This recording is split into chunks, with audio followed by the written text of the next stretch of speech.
बिस्मिल्लाहिर्रहमानिर्रहीम। अस्सलाम वालेकुम मेरे प्यारे दोस्तों, मैं आपका दोस्त ज़ाहिर रवान। दोस्तों अल्हम्दुलिल्लाह सुम्मा अल्हम्दुलिल्लाह, पाकिस्तान में पहली बार हर बंदे के इसरार पर जो भी मेरे सब्सक्राइबर हैं, जो भी दोस्त मेरे चाहने वाले हैं, जो बिलिस्तान के पौधे या रोगन हासिल करना चाहते थे, अगर उनकी पहुंच में नहीं हो सकता तो बार बार बिलिस्तान का बीज हासिल करने के बारे में कहते थे कि हमें बिलिस्तान का बीज चाहिए। लेकिन दोस्तों, हम इससे पहले बिलिस्तान का बीज सेल नहीं करते थे।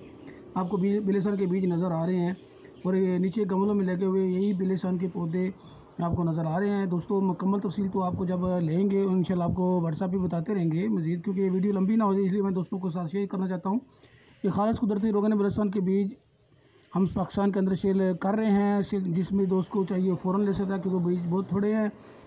मज़ीद हमारे पास बिलिस्तान का रोगन और बिलिस्तान के पौधे भी दस्तयाब हैं। फ़ायदे आपको अभी स्क्रीन पे नज़र आ रहे हैं। ये बिलिस्तान के फ़ायदे हैं। अल्हम्दुलिल्लाह, अल्लाह का शुक्र है। आप बिलिस्तान का रोगन आपको ओरिजिनल खालिस प्योर मिलेगा।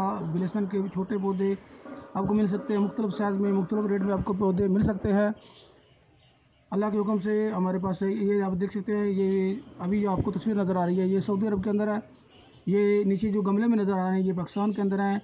दोस्तों, किसी किस्म की कोई ख़ास मिट्टी की ज़रूरत नहीं होती। इसी घर से आप जो भी मिट्टी आपको मिल जाए उसके अंदर आप लगा लें। लेकिन ये होता है कि इसके लिए टाइम लगता है।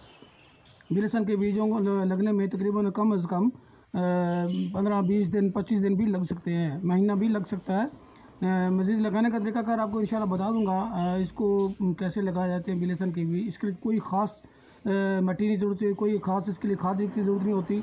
आप इसको आराम से ऐसे भी लगा सकते हैं। ये बिलिस्तान के पौधे हैं। पीछे आपको बिलिस्तान का रोगन नज़र आया है। ये बिलिस्तान के बड़े पौधे आपको नज़र आए थे, अभी तस्वीर जो आपने देखी है। लेकिन ये आपको देख लें, मैं इसके गमले के अंदर मैंने तकरीबन 20 बीज लगवाए थे। अल्हम्दुलिल्लाह, जिनमें से 14 बीज तो हो गए हैं, बाकी भी हो रहे हैं। कुछ आप देख सकते हैं कि कुछ जो पौधे निकले हुए थोड़े बड़े हैं, कुछ छोटे हैं, बाकी भी हो रहे हैं इंशाल्लाह। ये इसका रिज़ल्ट बिल्कुल 100%।